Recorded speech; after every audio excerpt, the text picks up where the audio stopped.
여러분 안녕하십니까. 마을보다 공구를 지시하는 채널 럭슈TV 묘후입니다. 네, 오늘 03주차 01강 건축 총론원 아키텍처 컨스트럭션 서머리 원입니다. 02강에서는 총론2 여러분들과 함께 학습을 하시겠고요.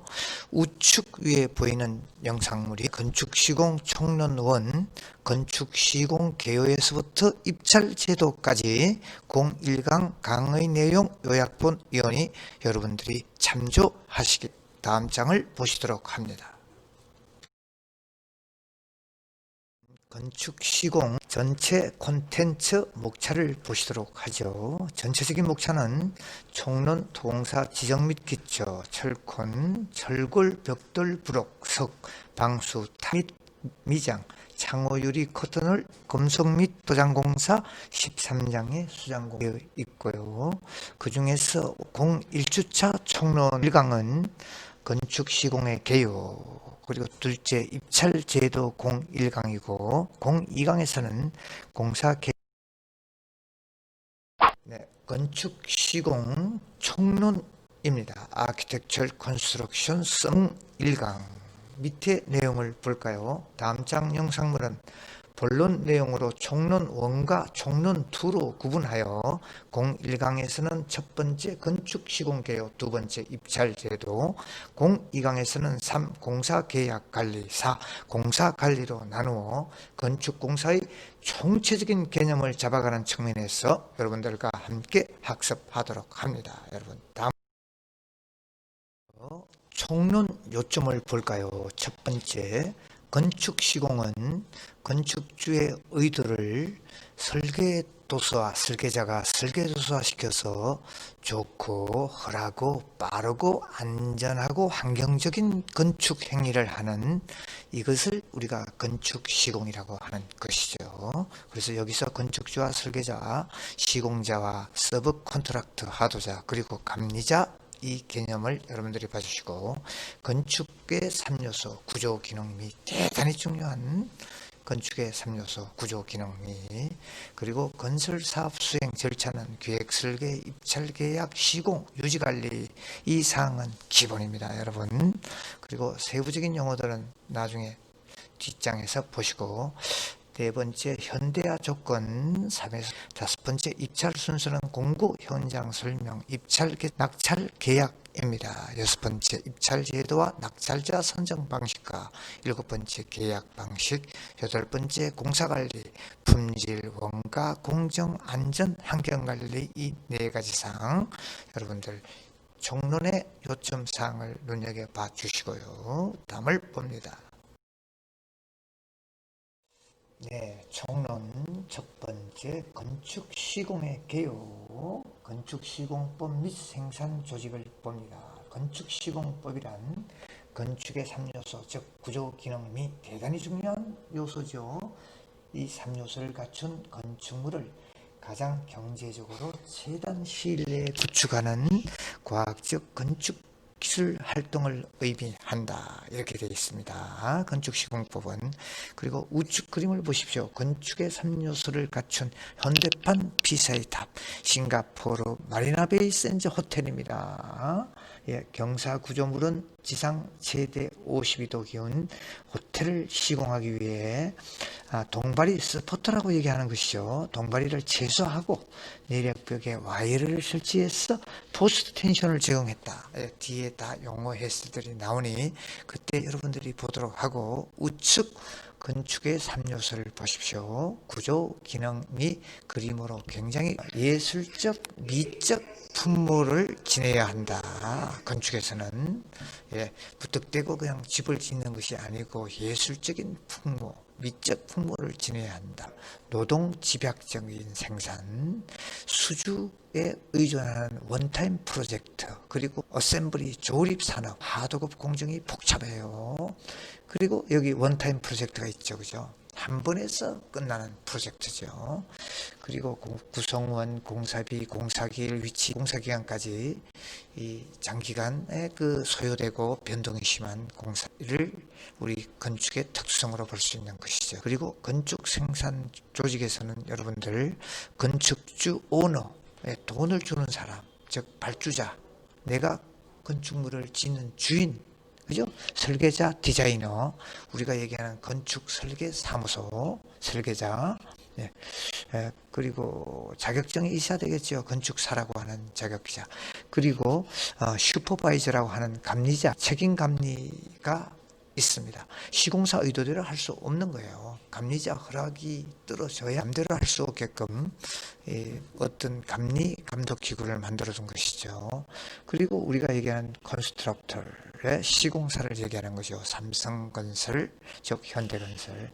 그리고 여기에 따른 밑에 그 서브 컨스트럭터, 하도급업자, 하청업자 용어들 여러분들이 잘 기억을 해 주시고. 네, 뒷장 발주자, 감리자, 설계자, 디자이너, 그리고 콘스트럭터, 시공자 이렇게 돼 있죠. 시공자 밑에 서브 컨스트럭션 하도자들, 즉 조적, 미장, 방수, 다양한 이제 협력 업체를 거느리고 있는 이 시스템이 건축 생산 조직의 모식도입니다. 그리고 건축 사업의 수행 절차를 보시죠. 수행 절차, 기획, 설계, 입찰, 계약, 시공, 유지관리, 이 네 가지 단계, 그리고 중간에 입찰 계약이 들어가는 이 5단계가 건축의 그 목적물을 완성하고 요약된 수행 절차입니다. 세부 사항을 보면은 기획 단계에서는 건축주의 의도를 기획 단계에 넣어 사업의 첫 단계로서 타당성 조사, 그리고 이 건축물을 건립을 하면 어떤 이익이 얼마만큼 남는가를 이 기획 단계에서 타당성 조사에서 다 파악을 해서 두 번째 설계 단계로 넘어가는 것이죠. 디자인 설계 단계에서는 기본 설계와 본 설계 단계로 나누어지는데, 건축주의 기획 단계에서 파악된 의도를 얼마만큼 이 설계 도서에 담아내느냐가 관건입니다. 예. 그리고 이제 그 다음이 시공사를 선정하는 단계로서 입찰 및 계약 단계. 이 단계는 여러 그 계약 절차에 따라서 입찰 공고, 현장 설명, 개찰, 낙찰, 뭐 이런 계약 체결의 단계 이 등으로 진행이 되는 사항인데, 그냥 무턱대고 아무나 선정하는 이런 단계가 아니죠. 그리고 이제 여기서 시공업체가 선정이 되면 그 시공업체가 바로 공사에 착공해서 목적물을 완성시키는 이 단계가 컨스트럭션 퍼즈죠.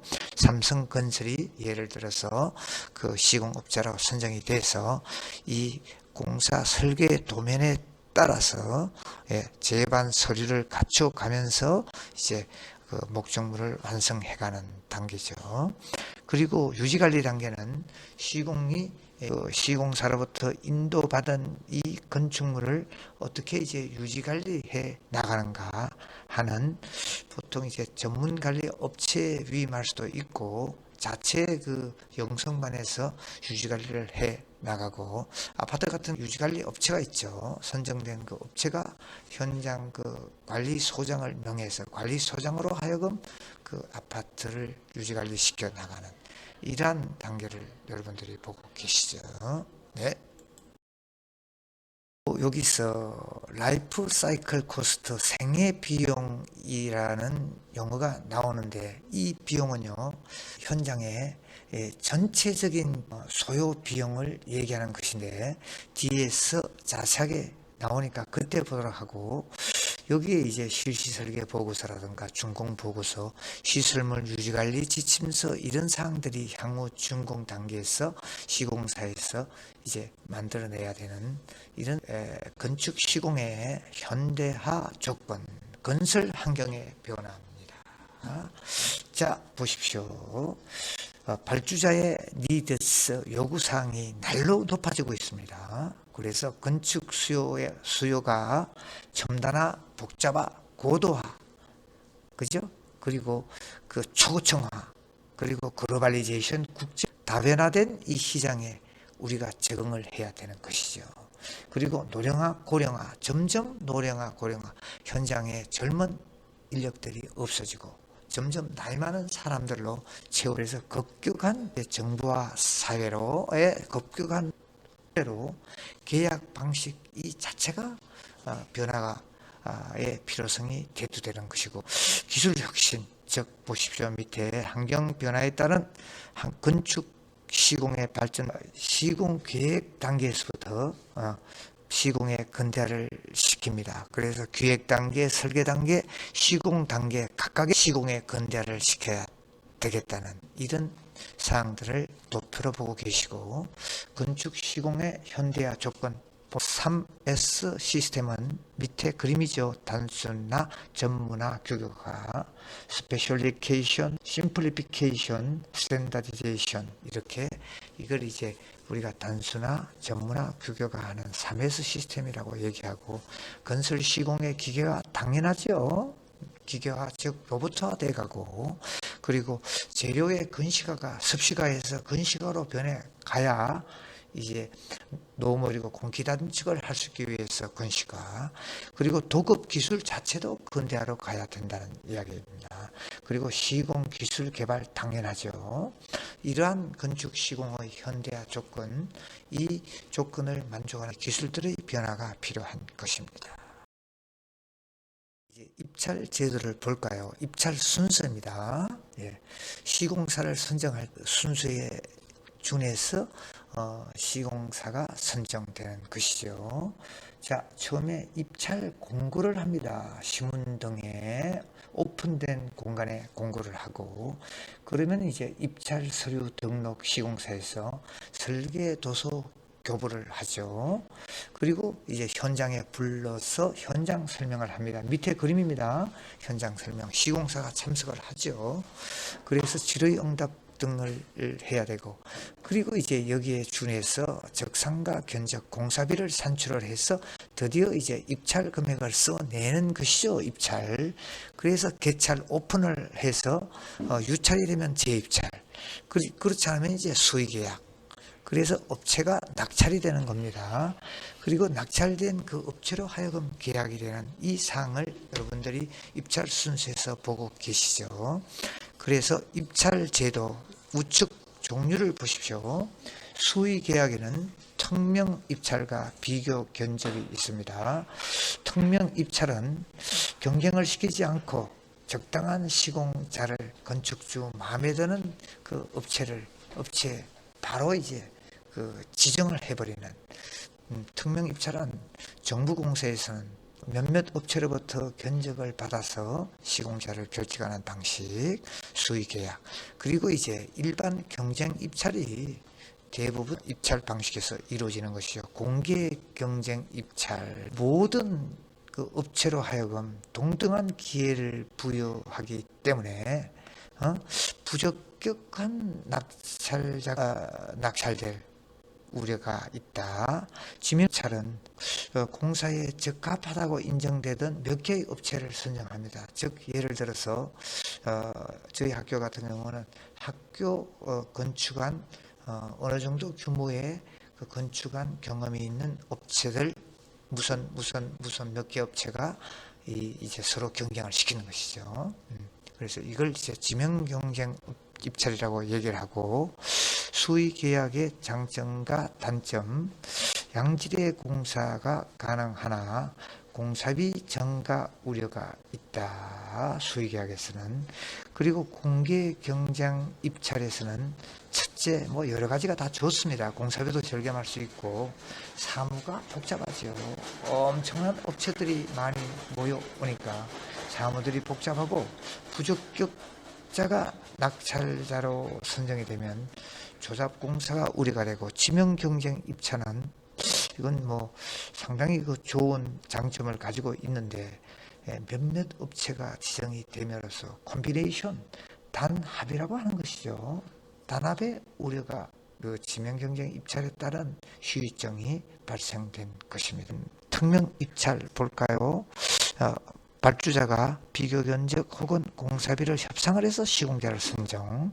공개 경쟁 개념은 발주자가 공고를 통해서 입찰자를 경쟁을 시켜서 시공자를 선정을 합니다. 그리고 지명 입찰은 발주자가 자격을 갖춘 업체를 선정한다. 아까 이야기를 했죠. 교량을 시공한 경험이 있는 업체, 이 업체들끼리 경쟁을 시키는 거죠. 그래서 시공사를 선정하는 방식. 여러분, 다음, 자, 이제 낙찰자 선정 방식입니다. 최저 낙찰제, 제한적 최저가 낙찰제, 제한적 평균가 낙찰제, 저가 심의제, 사전 자격 심사 PQ제, 퀄리피케이션, 그래서 PQ 제도라고 하는 것이죠. 그림을 봅니다, 여러분. 이야기 쉽게. 여러분, A 최저가 낙찰제. 자, 공사 예정 가격이 100억이에요. 최저가 입찰제에게 낙찰을 시킵니다. 자, A사가 40억, B사가 102억, C사가 입찰 금액을 써냈죠. 당연히 최저 40억을 써낸 A사가 낙찰이 되는, 그래서 여러 가지 좀 문제점들이 있죠. 그래서 요 최저가 낙찰제, 그리고 제한적 최저가 낙찰제 보십시오. 90% 이상 입찰자들 중에서 직상자가 낙찰이 되는 것입니다. 즉 공사 예정 가격 100억, A사가 89억, 그러니까 90%를 써내지 않았기 때문에 A사는 탈락이죠. 그리고 B사의 낙찰 금액이 92억, 90% 이상 합격. 그러니까 합격이죠. 90% 이상을 써냈으니까. 그런데 바로 직상자 92억, 그죠? 이 B사에 낙찰을 주는 제한적 최저가 낙찰제. 자, 부찰제를 볼까요? 85% 이상 입찰자의 평균가를 내서 그 평균가 밑으로 가장 가까운 업체가 낙찰되는, 뭐 좀 어려운데 밑에 보면 알 수 있어요. 공사 예정 가격이 100억, A사가 83억, B사가 88억, C사가 90억을 써냈습니다. 이 세 개사의 평균 금액을 냅니다. 89억이 나왔죠. 89억에 C사는 90억이기 때문에 안 돼요. 그러면 밑으로 봅니다. 89억 밑으로 써낸 A사 83억, B사가 88억, A사가 아웃, B사가 바로 밑에 89억의 바로 밑에 88억을 써낸 B사가 낙찰되는 이 제도가 바로 부찰제, 평균가 직하자 낙찰, 부찰제라고 하는 것이죠. 뭐 좀 복줄복. 그리고 저가 심의제가 있습니다. 저가 심의제는 85% 이하 입찰자 중에서 공사 수행 능력을 심의해서 업체를 정하는 것이죠. 자, 이렇게 합니다. 여러분, 공사 예정 가격이 100억이에요. A사가 79억, B사가 82억, 85억 이상을 써냈기 때문에 아웃이에요, 미리. 이 이하로 써낸 A사와 B사를 그 심의를 해요. 공사 수행 능력이라든가 이런 것들을 그 심의를 해서 낙찰자를 결정을 하는 79억을 써낸 이 A사가 공사 수행 능력이 있고 회사의 재무 상태도 좋다 그러면 이제 A사가 낙찰이 될 텐데, A사가 79억을 써냈지만도 여러 공사 수행 능력도 없고 이렇게 됐을 때는 B사가 선정이 될 수가 있겠죠. 그리고 이제 PQ제, 중요하죠. PQ제 보십시오, 여러분. 공사 예정 가격이 100억인데 PQ 점수, 업체가 제출한 봉투 2개를 제출하죠. 제출한 공사 그 업체를 평가해서 점수를 심사하는 것이죠. 그래서 PQ 점수 85점 이상의 업체를 대상으로 가격 협상을 해요. 자, 그 A사 98억, 이거는 85점 이상이니까 A사가 83점, A사 자체는 아웃이죠. 83점이니까 이미. 그리고 B사 92점 좋고 C사 89점. 그러면 B사와 C사를 이제 92점의 제일 높은 점수의 B사 110억이다. B사에게 가격을 제시합니다. 공사 예정 가격이 100억이니까 너희들 110억을 제출했네. 100억에 할래? 그러면 이제 이 B사가 100억에는 안 되겠다? 그러면 이제 C사 쪽으로 가야 되는 거죠. C사가 낙찰이 되는데 B사가 100억에 수긍하겠다. 그러면 이제 B사가 이 업체들의 그 어떤 기준에 따른 점수들을 이제 내는 것이죠. 점수를 내는데 기존 점수가 85점 이하의 업체는 다 아웃이에요. 85점 이상의 업체. 그래서 여기서는 그 봉투 2개를 제출하죠. 금액 봉투 하나, 그리고 이제 업체 평가서를 평가할 수 있는 봉투 하나, 투 엔벨레프 시스템이라고 얘기를 하는 것이죠. 자, 이제 네 번째 계약 서류입니다. 도급 계약 서류는 설계 계약서만 있는 것이 아니죠. 계약서와 설계도면, 시방서, 공정표, 내역서, 도급 계약 서류에 포함되는 것이죠. 그래서 계약서의 기재 내용들은 공사 내용, 공사 기간, 도급 금액, 대금 지불 방식, 손해배상, 인도 시기, 검사 시기 등. 그래서 공사비 지불 순서는 착공불 줍니다. 착공불. 70% 범위 내에서 준다고 하는데 이건 계약서에 따라서 틀리겠죠. 그리고 중간에 기성부를 줍니다. 기성금액 전체 공사한 금액의 90% 내에서 지급을 하고, 그 다음 준공불, 공사비의 잔액을 지불하는 거. 그리고 이제 공사비를 다 지불했는데 시공사가 이 하자 보수를 안 해주면 안 되니까 하자 보전금, 즉 1년, 3년 이하의 기간 동안 2%나 5% 정도의 은행의 금액을 예치한다든가, 이제 보증회사의 하자이행 보증서로 대체를 해서 이제 건축주가 가지고 있다가 시공사들이 이제 하자 보수를 해주지 않으면 이 하자 보증회사 혹은 하자이행 보증 정권 원 회사에다가 하자 보수. 여기까지가 01강 모두 마치고 다음 장은 퀴즈방으로 넘어가겠습니다. 01강 마지막 장 하이라이트 퀴즈방. 네. 퀴즈방 건축 시공 총론원 퀴즈 OX 문제 들어가 보죠. 자, 그림 1 구조 기능미를 얘기했고, 그림 2는 공사 입찰 순서를 얘기했죠, 앞에서. 그리고 이제 그림 3은 PQ 퀄리피케이션, PQ 사전 자격 심사제를 이야기했네요. 첫 번째 그림 1의 설명은 건축의 3요소인 구조 기능 미를 말하는 것이다. 정답은 O. 두 번째 그림 2의 설명은 공사 입찰 순서를 말하는 것이다. 역시 정답은 O. 세 번째 그림 3은 낙찰자 선정 방식 중에서 PQ, 즉 사전 자격 심사 제도를 말한다. 정답은 O입니다.